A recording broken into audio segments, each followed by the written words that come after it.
बिस्मिल्लाहिर्रहमानिर्रहीम, अस्सलाम वालेकुम। लाखों करोड़ों दुरूदो सलाम मोहम्मद मुस्तफ़ा सल्लल्लाहु अलैहि वसल्लम और आले मोहम्मद पर। मैं हूँ उमर दराज गोंदल और आप मेरा यूट्यूब चैनल देख रहे हैं। नाज़रीन, जो लड़ाई अफ़गानिस्तान और पाकिस्तान के बॉर्डर के ऊपर लड़ने की कोशिश की जा रही थी, वो लड़ाई पाकिस्तान की सरहद के अंदर आ गई है और आज पाकिस्तान में अफ़गानियों के ऊपर एक बड़ा हमला हो गया है। और यह हमला किन ताकतों ने किया है, हमला कहां पे हुआ है और इस हमले को लेके अब तक की तलात के मुताबिक कितने अफगानी शहरी शहीद हो गए हैं, ये तमाम तफसीलात इस वीडियो का हिस्सा होंगी। और उसके अलावा जो इस वक्त वहां की पुलिस है, लोअर दीर की पुलिस, ये पाकिस्तान के सूबा खैबर पख्तूनख्वा का इलाका है, वो पुलिस क्या बता रही है और क्या पुलिस के मौक़िफ़ के ऊपर यकीन कर लिया जाए या कुछ ऐसा है जिसको कवर करने की कोशिश की जा रही है। और जब अफगानी शहरी शहीद हुए हैं तो अफगान तालिबान का रद्देमल क्या हो सकता है, क्या रद्देमल आया है, क्या ये उन ताकतों की कामयाबी है, ये तमाम तफसीलात आपको इस वीडियो के अंदर दूंगा। लेकिन अगर आपने अभी तक चैनल सब्सक्राइब नहीं किया और आप चाहते हैं कि आपको मुस्तनद और बरवक्त खबरें मिलती रहें तो हमारा चैनल सब्सक्राइब कर लीजिए, बेल आइकन के ऊपर क्लिक कर लीजिए ताकि हमारी आइंदा आने वाली वीडियोस बर वक्त आप तक पहुंच सकें। मामला ये है कि लड़ाई कुछ रोज से करवाने की कोशिश की जा रही है और मैं मुसलसल आपको ये बता रहा हूं, वो ईरान बॉर्डर हो, वो अफगानिस्तान बॉर्डर हो, कुछ ताकतें जरूर सरगर्म हैं। आपको अंदाजा है कि पाकिस्तान और अफगानिस्तान के बॉर्डर के ऊपर जो है वो ये कहा गया जी क्लैश हो गया है तालिबान का और पाकिस्तान की फौज का, लेकिन ये मामला सुलझ गया। लेकिन उसके बाद ताकतों ने अगला फेज, जैसे लड़ाई होती है ना, लड़ाई के कई मराहल होते हैं। पहला मरहला परसेप्शन बनाना होता है, दूसरे मरहले में लड़ाई शुरू हो जाती है, तीसरे मीडिया में वॉरफेयर, इस तरह के बहुत सारे उसके स्टेप्स होते हैं। तो अब उसकी दूसरा फेज शुरू हो गया। मैं आपको उससे पहले कुछ चीजें बताना चाहता हूं, कुछ इस्टेब्लिश करना चाहता हूं ताकि आपको समझ आ जाए ये कौन सी ताकतें हो सकती हैं या किन का मफाद है कि पाकिस्तान और अफगानिस्तान के दरमियान में एक लड़ाई हो। आपको याद होगा कि अफगानिस्तान के तालिबान ने थोड़ा अर्सा पहले पाकिस्तान के और टीटीपी के मुज़ाकरात करवाए और उन्होंने कहा जी हम ये मुज़ाकरात करवा रहे हैं। अमीर खान मुत्तकी साहब जब आए पाकिस्तान अभी ओआईसी के लिए या ट्राइका प्लस के लिए तो उन्होंने माना इस चीज़ को, और मंसूर खान जो हैं पाकिस्तान के सफ़ीर, उन्होंने माना, उनका दोबारा से कोशिश कर रहे हैं कि मुज़ाकरात हो। लेकिन इस दौरान पाकिस्तान ने जब अफगानिस्तान के तालिबान से शिकवा किया कि आप इनके खिलाफ कार्रवाई भी नहीं करते और आप इनके खिलाफ बोलते भी नहीं हैं, तो फिर ज़बीउल्लाह मुजाहिद साहब जो हैं वो खुल के बोले और उन्होंने कहा कि टीटीपी जो है वो अफगान तालिबान का हिस्सा नहीं है, वो एक अलग चीज़ है और हमारा तो इनसे कोई ताल्लुक ही नहीं है। ये पहला मौका था जब पब्लिक लेवल के ऊपर अफगान तालिबान ने टीटीपी को डिसऑन किया। उसके बाद पाकिस्तान ने टीटीपी के अहम जो कमांडर मुल्ला फकीर है उसको टारगेट किया। चूंकि मुल्ला फकीर को हम ये समझते हैं कि अफगानिस्तान की पिछली हुकूमत एक प्रॉक्सी के तौर पर इस्तेमाल करती रही है, अपने पास काफ़ी अर्सा उन्होंने उसको गिरफ्तार रखा, पाकिस्तान के हैंड ओवर नहीं किया और मुल्ला फकीर जो है, मौलवी फकीर, वो पाकिस्तान को जो है वो चाहिए था, मतलूब था।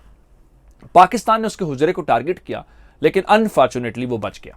अब जब वो बच गया तो उसके बाद पाकिस्तान ने उसके बाद जो है कुन्नड़ में कुछ कार्रवाइयां की हैं और ड्रोन्स हमले किए। और ये हमारा बताना नहीं है कि हम नहीं कह रहे ड्रोन्स हमले किए, क्योंकि पाकिस्तान की गवर्नमेंट ने, पाकिस्तान की फौज ने इसके ऊपर कोई बात नहीं की।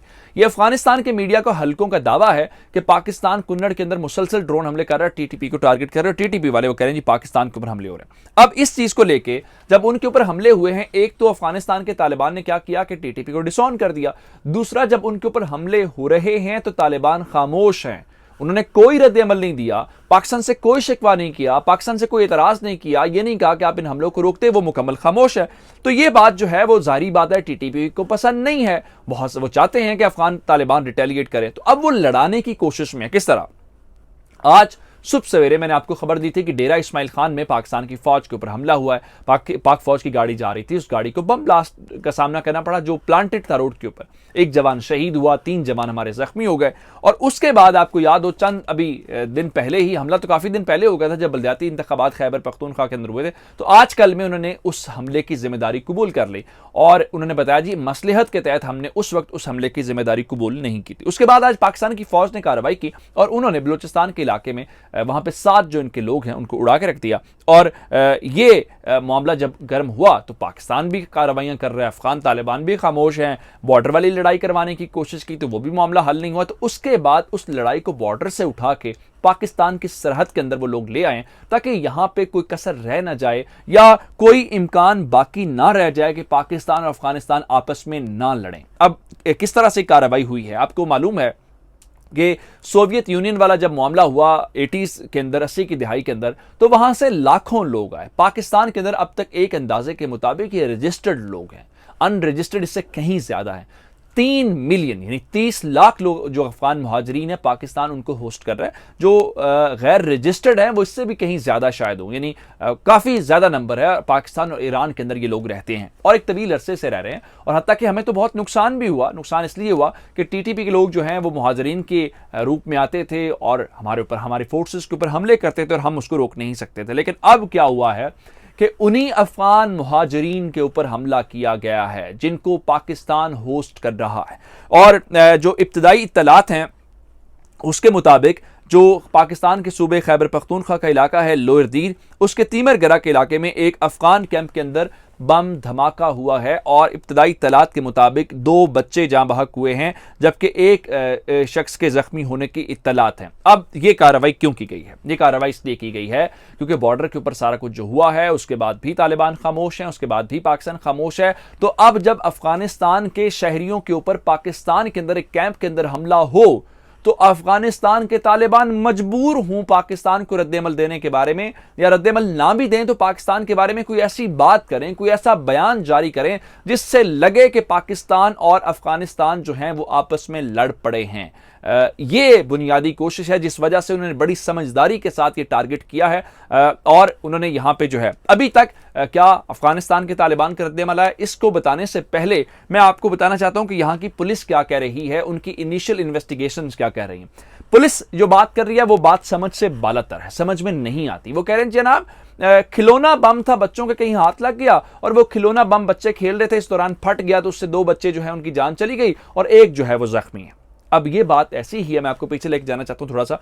जिस दिन शिबली फराज के ऊपर हमला हुआ तो हमने आपको बताया था कि उसकी गाड़ी के ऊपर फायरिंग हुई है, क्योंकि हमने अपने सोर्सेज से बात की, जी बिल्कुल फायरिंग हुई है जिसमें उनका ड्राइवर और गार्ड जख्मी हुए और गार्ड पुलिस का था। पुलिस ने क्या बताया? पुलिस ने कहा जी वो गुजर रहे थे कोहाट के पास से, तो वहां पे कुछ हुजूम था, मुश्तिल हुजूम था, तो उन्होंने हुजूम को जो है उन्होंने हमला कर दिया, तो विंड स्क्रीन भी टूट गई, ड्राइवर गार्ड भी जख्मी हो गए, लेकिन शिबली फराज से महफूज रहे। हालांकि गवर्नमेंट पाकिस्तान ये कह रही थी कि उनके ऊपर फायरिंग का अटैक हुआ। मैंने फवाद चौधरी का हवाला दिया था। बाद में उसी टीटीपी ने मान लिया जी हमने ये हमला किया।